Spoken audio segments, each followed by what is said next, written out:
Good morning विद्यार्थी मित्रों। कक्षा 11 विषय भूगोल पाठ 1 भूगोल एक विषय के रूप में। यहाँ पर हम लोग क्रमबद्ध अभिगम के आधार पर भूगोल की शाखाओं की चर्चा करने वाले हैं। तो क्रमबद्ध अभिगम के आधार पर भूगोल की शाखाओं को 4 विभागों में बांटा गया है। पहला है भौतिक भूगोल, दूसरा है मानव भूगोल, तीसरा है जैविक भूगोल, चौथा है भौगोलिक प्रविधियां एवं तकनीक। सबसे पहले हम लोग भौतिक भूगोल के बारे में जानेंगे। भौतिक भूगोल के 5 उप विभागों में बांटा गया है।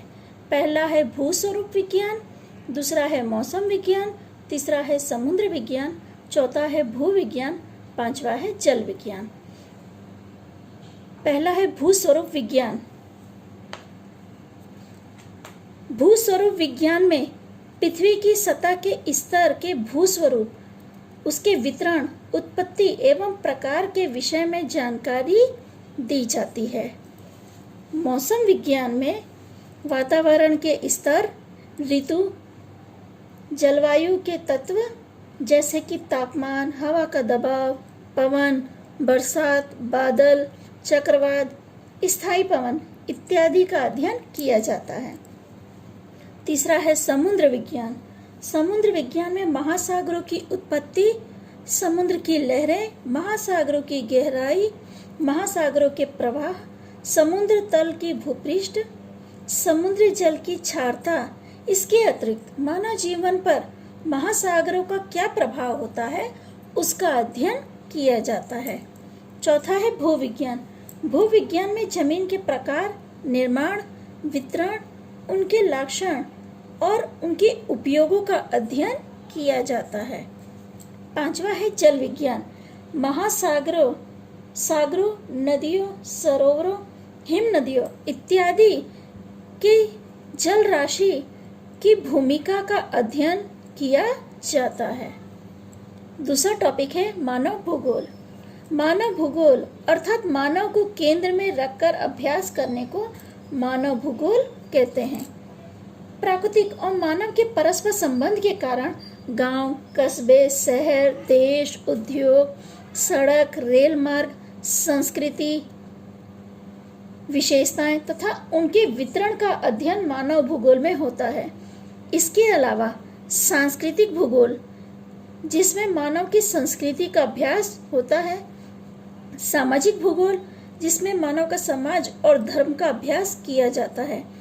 जनसंख्या विषयक भूगोल, यानी जनसंख्या के वितरण पर जानकारी प्राप्त होती है। ग्रामीण भूगोल, जिसमें गांव की संबंधित जानकारी मिलती है। शहरी भूगोल, जिसमें शहरों संबंधित। आर्थिक भूगोल, यानी अर्थशास्त्र को ध्यान में रखकर मानव जो प्रवृत्ति करते हैं उसका अभ्यास किया जाता है। कृषि भूगोल, इसमें खेती संबंधित सारी जानकारी प्राप्त होती है। इसके अलावा राजकीय भूगोल, राजकीय भूगोल यानी राज्य की जो अर्थव्यवस्था है उसके बारे में आपको जानकारी मिलती है। ये सभी मानव भूगोल की मुख्य शाखाएं हैं। इसके अलावा मानव भूगोल की एक परिभाषा एलन सैंपल ने दी है। प्रवृत्तिशील मानव एवं गतिशील पृथ्वी के परस्पर बदलते संबंधों का अध्ययन अर्थात मानव भूगोल। प्रवृत्तिशील मानव यानी मानव जो प्रवृत्ति करता है, और गतिशील पृथ्वी यानी पृथ्वी जो गति करती है के परस्पर बदलते संबंधों का अध्ययन यानी मानव भूगोल है। ये एलन सैंपल की परिभाषा है, ये आपको याद रखनी है। तीसरा टॉपिक है जैविक भूगोल। भौतिक भूगोल एवं मानव भूगोल के आंतरिक संबंधों से जैविक भूगोल का जन्म हुआ है। इसमें जो हम लोग अभ्यास करेंगे उसमें प्राणी भूगोल। तो प्राणी भूगोल विभिन्न प्रकार के प्राणी, जीव जंतु और सूक्ष्म जीव के वितरण के विषय में सूचना दी जाती है। वनस्पति भूगोल, वनस्पति भूगोल में जंगल और वहाँ के विभिन्न वनस्पतियों, घासों, भूमि के प्रकार और उनके वितरण की सूचना प्रदान करते हैं। और इसके अलावा है पारिस्थितिकीय भूगोल एवं पर्यावरण।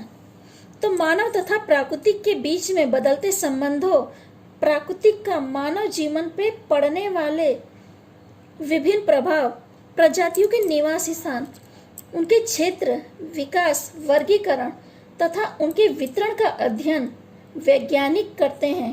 इसके अलावा पर्यावरण की समस्या, भूमि प्रदूषण के प्रकार, सजीव पर्यावरण की गुणवत्ता, मानव कल्याण को प्रभावित या मानव कल्याण के प्रभाव की सूचना पारिस्थितिकीय पर्यावरण भूगोल प्रदान करता है।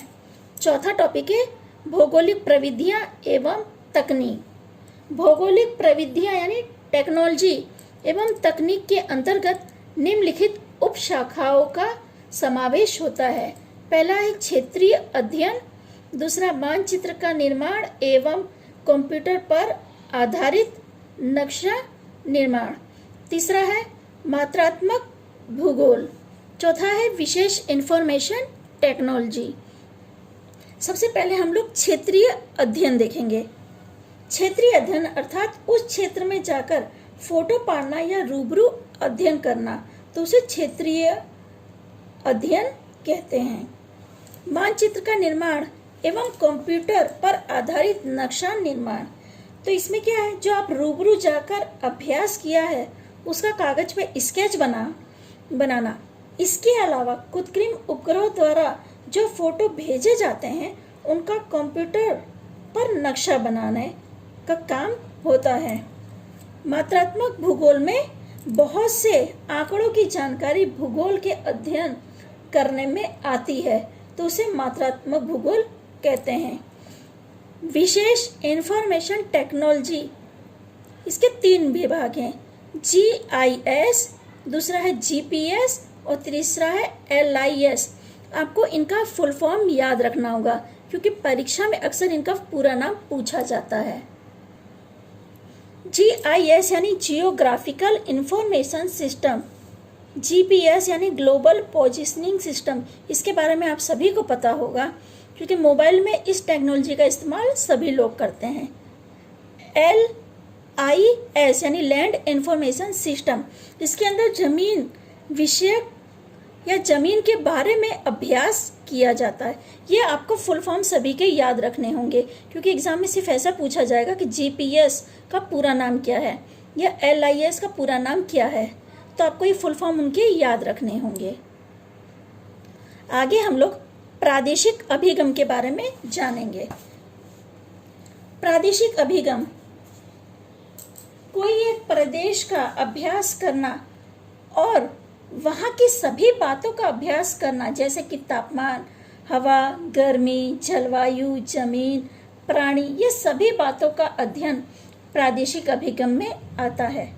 कहने का अर्थ यह है कि कोई भी एक प्रदेश लेकर उस प्रदेश के बारे में संपूर्ण जानकारी प्राप्त करना, यानी प्रादेशिक अभिगम। प्रादेशिक अभिगम के उपशाखा 4 हैं। पहली है प्रादेशिक अध्ययन, दूसरा है प्रादेशिक विश्लेषण, तीसरा है प्रादेशिक विकास, चौथा है प्रादेशिक आयोजन। यहाँ पर सिर्फ इन शाखाओं के नाम दिए गए हैं, आपको इन शाखाओं के नाम याद रखने हैं। हमारा आखिरी टॉपिक है भूगोल का महत्व। अभी तक हमने सबने पढ़ा कि भूगोल क्या है। भूगोल निर्माण के लिए और व्यक्ति के सशक्तिकरण के लिए भूगोल का अध्ययन आवश्यक है। खेती, व्यापार, परिवहन, उद्योग की स्थापना तथा उसके विकास की जानकारी प्राप्त करने में भूगोल का ज्ञान खूब ही उपयोगी साबित होता है। व्यक्ति में अंतर्राष्ट्रीय समझ का विकास हेतु विश्व बंधु की भावना उत्पन्न हो, राष्ट्र के लिए प्रेम की भावना हो, राष्ट्र के गुण विकास हो, इत्यादि बातों का अध्ययन भूगोल के अंदर किया जाता है। इसके अलावा नक्शा वांचन, नक्शा पूर्ति, वर्षा का मापन, तापमान का मापन, भूकंप की तीव्रता का मापन, हवा का दबाव मापन इत्यादि प्रकार की क्षमताओं के विकास में भूगोल लकड़ी के टेके की तरह अपनी भूमिका अदा करता है। भूगोल में विविध प्रकार के नक्शा, पृथ्वी के गोलाकार एवं प्राकृतिक तथा भौतिक तत्वों का निरीक्षण करके व्यक्ति में विकसित होता है। यानी निरीक्षण की कला, यानी कि वो उसके बारे में जान सके। अगर आप नक्शे के बारे में अध्ययन कर रहे हैं तो उसे पढ़ना आपको आना चाहिए, समझिएंगे तभी तो आप उस जगह पे जा सकते हैं। पर ये कब संभव है? जब आपको नक्शे के बारे में पता हो कि किस तरह उसका अध्ययन कर सकते हैं, या आप जहाँ जा रहे हैं वहाँ के प्राकृतिक तत्वों या भौतिक तत्वों के बारे में आपको जानकारी हो। तो ये कैसे आपको मिलेगी? निरीक्षण की कला के जरिए व्यक्ति के अंदर इसका विकास होता है। विश्व के देश यानी कि आयात निर्यात जो होता है उसकी समझ का विकास में भूगोल महत्वपूर्ण भूमिका अदा करता है। प्राकृतिक आपदा जैसे कि भूस्खलन, भूकंप, तूफान, बाढ़, अकाल जैसी जो स्थिति है, इसके अलावा पर्यावरण की सुरक्षा एवं संवर्धन संबंधित आवश्यक मार्गदर्शन भूगोल से मिलता है। बढ़ती जनसंख्या एवं कम होती वनस्पति, गरीबी, आतंकवाद जैसे प्रश्नों के निराकरण या हल करने के लिए भूगोल का ज्ञान अत्यंत आवश्यक है।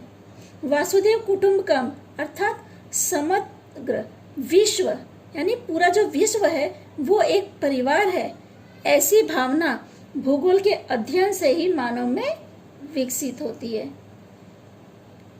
इस पाठ में आपने भूगोल के विषय में समग्र विषय वस्तु के बारे में जाना है, यानी भूगोल का अध्ययन किस लिए आवश्यक है या भूगोल में क्या क्या है, इन सभी बातों का अध्ययन आपने इस पाठ में किया है। ठीक है विद्यार्थी मित्रों, इसी के साथ हमारा ये पाठ पूरा होता है।